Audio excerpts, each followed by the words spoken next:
Hello friends, how are you all? I hope you all are well. आज की video में हम discuss करने वाले हैं 10th क्लास की फर्स्ट फ्लाइट से second chapter Nelson Mandela long walk to freedom, जिसको लिखा है नेल्सन लोहिला मंडेला ने। फ्रेंड्स, बहुत से स्टूडेंट्स इस चैप्टर को पढ़ते हुए बोर हो जाते हैं, इंटरेस्ट नहीं लेते, क्योंकि इस चैप्टर में कहीं ना कहीं हिस्ट्री भी इंक्लूड है। लेकिन मैं उन स्टूडेंट्स को मेक श्योर करना चाहता हूँ, बताना चाहता हूँ कि अगर इन्होंने इस वीडियो को पूरा देखा तो ना तो उनके कोई डाउट्स रहेंगे और ना उनको ये चैप्टर बोरिंग फील होगा। फ्रेंड्स, ये एक ऑटोबायोग्राफी है। ऑटोबायोग्राफी का मतलब होता है a story of a person written by his own self. एक इंसान द्वारा अपनी ही कहानी लिखना ऑटोबायोग्राफी कहलाता है। सो स्टार्ट करते हैं आज का ये वीडियो लेसन।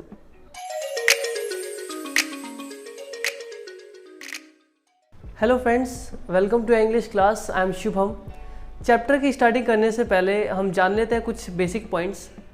फ्रेंड्स, यहाँ पे एक वर्ड अपाथीड, जिसका मतलब होता है एक पॉलिटिकल सिस्टम जो लोगों को उनके रंग भेद के आधार पर बांटता है, डिवाइड करता है, जिसके ऊपर ये पूरा का पूरा चैप्टर बेस्ड है। फ्रेंड्स, क्या आप जानते हैं ऐसे कौन सी 3 देश है जहाँ पर ये अपाथीड का सिस्टम चला और जल्द ही कुछ ही साल पहले वहाँ पे आज़ादी मिली? मैं बताता हूँ। पहला है नॉर्थ इंडिया, जी हाँ। उसके बाद South Africa and then Australia. आपने नेल्सन मंडेला का नाम तो सुना ही होगा। नेल्सन मंडेला और उनकी पार्टी अफ्रीकन नेशनल कांग्रेस ने पूरी लाइफ इस अपाथीड के सिस्टम के अगेंस्ट स्ट्रगल करते हुए गुजार दी।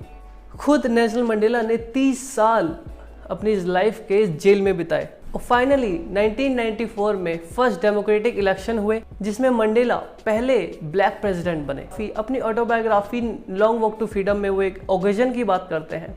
अब फ्रेंड्स, आप अंदाज़ा लगा सकते हैं कि उस पर्सन के लिए जिसने 30 साल जेल में बिताया, उनकी पार्टी ने पूरी लाइफ इस अपाथीड के सिस्टम के अगेंस्ट स्ट्रगल करते हुए गुजार दी। तो चैप्टर की स्टार्टिंग होती है 10 मई 1994 के सेरेमनी ओकेजन से, जो कि प्रिटोरिया के एम्पी थिएटर में होता है।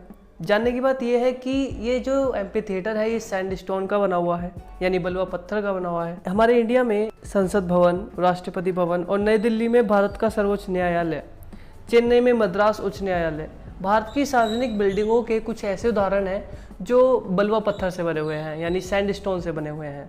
इस दिन को यानी 10 मई को साउथ अफ्रीका में ऑटम डे के रूप में जाना जाता है, क्योंकि इस दिन दक्षिण अफ्रीका की पहली लोकतांत्रिक और गैर नस्लीय सरकार की स्थापना के लिए बड़ी संख्या में इंटरनेशनल लीडर्स साउथ अफ्रीका की धरती पर इकट्ठा हुए थे। अपनी स्पीच की शुरुआत में Mandela N extraordinary human disaster को मेंशन करते हैं। इस एक्स्ट्राऑर्डिनरी ह्यूमन डिजास्टर से मंडेला का मतलब अपाथीड की अमानवीय प्रथा से है, यानी रंगभेद से है, जो गोरों के हाथों अश्वेतों द्वारा सहे गए और उन पर किए गए थे। वो लास्ट में ग्लोरियस ह्यूमन अचीवमेंट के बारे में भी बोलते हैं। वो इस दिन को ग्लोरियस ह्यूमन अचीवमेंट इसलिए बोलते हैं क्योंकि दक्षिण अफ्रीका की पहली गैर लोकतांत्रिक और गैर नस्लीय सरकार, जहाँ राष्ट्रपति एक अश्वेत थे, यानी ब्लैक व्यक्ति थे। After that Mandela thank the international leaders. Mandela ने दुनिया के राष्ट्रों के लिए मेजबान होने का सौभाग्य महसूस किया, क्योंकि बहुत समय पहले दक्षिण अफ्रीका को गैर कानूनी माना जाता था। इस दिन ज़्यादातर देश के गणमान्य लोग शपथ ग्रहण समारोह में शामिल होने के लिए उपस्थित थे। इस तरह इन्होंने सभी इंटरनेशनल लीडर्स को उन्हें प्रेसिडेंट के रूप में देखने आने के लिए धन्यवाद किया, क्योंकि इस कार्यक्रम को न्याय, शांति, मानवीय गरिमा की जीत के रूप में माना जा सकता है। मंडेला फिर कुछ आदर्श स्थापित करने के बारे में बताते हैं। वो आदर्श गरीबी को और लोगों की पीड़ा को दूर करने के लिए होते हैं। वो एक ऐसे समाज का सपना देखते हैं जहां लिंग या रंग के आधार पर कोई भेदभाव नहीं होगा। फिर मिलिट्री जनरल का जिक्र आता है कि कैसे उनका एटीट्यूड चेंज हो जाता है। South African defence force and police के हाईएस्ट मिलिट्री जनरल्स उनको सैल्यूट करते हैं और अपनी वफादारी की शपथ देते हैं। उनका एटीट्यूड ब्लैक्स के प्रति अचानक बदल जाता है। वे अश्वेत को अरेस्ट करने के बजाय उन्हें सैल्यूट कर रहे हैं। यदि वो अपाथीड का दौर होता तो मंडेला को अरेस्ट कर लेते। उनके रवैये में बदलाव संघर्ष और बलिदानों के कारण आया है, जो साउथ अफ्रीका के महान लोगों ने दिए हैं। यह संघर्ष न केवल दक्षिण अफ्रीका की स्वतंत्रता को सुनिश्चित करता है, बल्कि कईयों की मानसिकता में बदलाव भी लाया है। उद्घाटन के दिन 2 राष्ट्रगानों को गाया गया। पुराने गणतंत्र के साथ साथ नए गणतंत्र का राष्ट्रगान उन लोगों की प्रतिज्ञा का प्रतीक था जो एक नए राष्ट्र की नींव रख रहे थे। क्योंकि एक ऐसे समाज की स्थापना थी जहां कोई भी भेदभाव नहीं होगा। यह ब्लैक्स एंड वाइट्स की समानता को भी दर्शाता है और यह बताने के लिए कि बहुसांस्कृतिक समाज होगा। डेन मंडेला 20वीं सेंचुरी के first decade and final decades के गवर्नमेंट सिस्टम को डिस्क्राइब करते हैं। 20वीं सेंचुरी यानी 20वीं शताब्दी के पहले दशक में दक्षिण अफ्रीका के गोरो लोगों ने अपनी ही भूमि के काली चमड़ी वालों के खिलाफ जाति भेद की प्रणाली खड़ी कर दी। इस दुनिया के सबसे सख्त और सर्वाधिक अमानवीय समाज का निर्माण हुआ। 20वीं शताब्दी के अंतिम दशक में पहली प्रणाली की जगह एक और अधिक मजबूत पद्धति अपनाई गई जिसमें सभी लोगों को अधिकारों को, स्वतंत्रता को, चाहे वो कोई भी रंग का हो, कोई भी जाति का हो, कोई भेदभाव नहीं होगा। डेन मंडेला कुरेज को डिफाइन करते हैं। वो कहते हैं कि हिम्मत का मतलब डर के ना होने से नहीं है बल्कि डर पर जीत से है। उनके अनुसार बहादुर लोगों को न केवल निडर होना चाहिए बल्कि डर को जीतने में सक्षम भी होना चाहिए। Then Mandela love and hate के बारे में बताते हैं। वो कहते हैं कि कोई भी नफरत के साथ पैदा नहीं हुआ है, लेकिन जो व्यक्ति नफरत करना सीख सकता है उसको प्यार करना भी सिखाया जा सकता है, क्योंकि प्यार करना प्राकृतिक है। डेन मंडेला ट्विन ऑब्लिगेशंस को मेंशन करते हैं। मंडेला मेंशन करते हैं कि प्रत्येक व्यक्ति के दो कर्तव्य होते हैं, दो दायित्व होते हैं। पहला अपने परिवार, माता पिता, पत्नी और बच्चों के लिए, और दूसरा दायित्व अपने लोगों, समुदाय और अपने देश के प्रति उनका योगदान होता है। डेन मंडेला एक लड़के के रूप में और एक विद्यार्थी के रूप में आज़ादी का मतलब बताते हैं।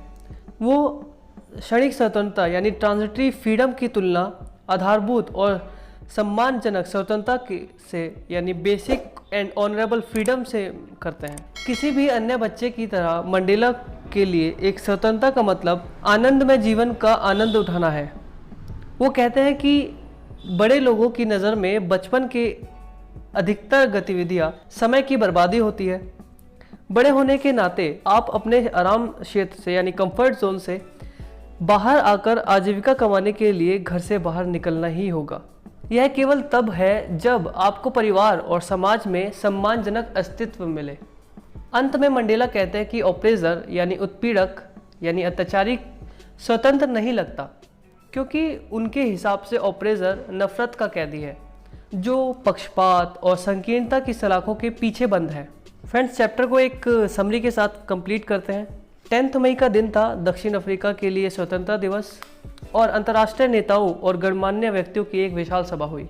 शपथ समारोह प्रिटोरिया की यूनियन बिल्डिंग में हुआ था, जहां गैर नस्ली सरकार ने कार्यभार संभाला। नेल्सन मंडेला ने न्याय, शांति, मानवीय गरिमा की जीत पर भाषण दिया। मंडेला ने अपने लोगों को गरीबी, पीड़ा और भेदभाव से मुक्त कराने का संकल्प लिया। सेना की वफादारी दिखाने के लिए जेट और हेलीकॉप्टर द्वारा रंगीन शो हुआ। 2 राष्ट्रगानों को गाया गया, गोरो द्वारा पुराना नकोसी सिकलेल और अश्वेतो द्वारा नया डाइस्टेम।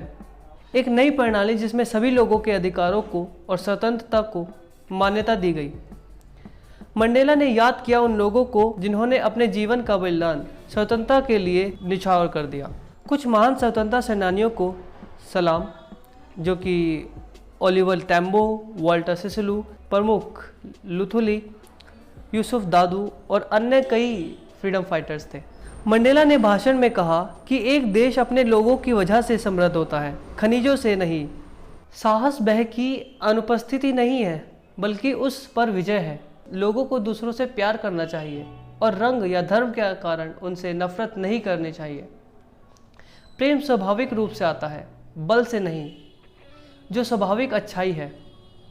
उन्होंने यह भी कहा कि एक व्यक्ति को अपने कर्तव्यों के बीच संतुलन बनाने की कोशिश करनी चाहिए।